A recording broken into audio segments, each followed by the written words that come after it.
Hello friends, hope you are all fine and doing well. We are into the discussion of this book called What I Talk About When I Talk About Running by Haruki Murakami.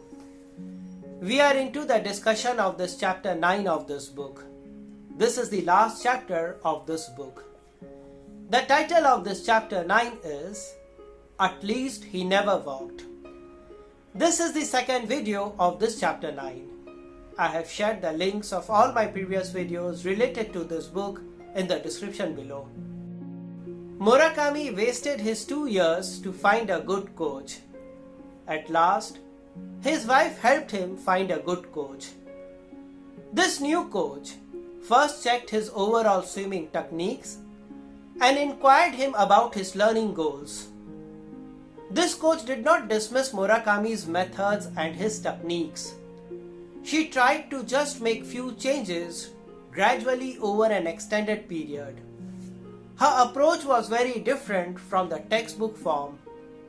Murakami initially felt very awkward. He thought that this was not doing any good to him. But he kept on doing. He kept on following the instructions, and slowly things started to fall in place, and he could see the entire picture of how his swimming transformed. So, as we saw in the last video, that Murakami explained how teaching can be made effective by a teacher and what makes a good teacher. And here, in this part, Murakami is explaining what is the role of a student and what makes a good student. Murakami invested his 2 years in finding a good teacher, and when he found a good teacher, he just respected and followed the guidance of his teacher. Even though initially it was not making much sense to him, but then also he kept on doing all what his teacher told him to do.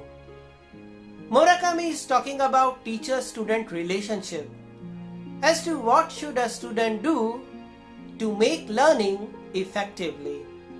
Murakami is explaining that when you get a good teacher, then a student must trust his teacher and do all what a teacher says.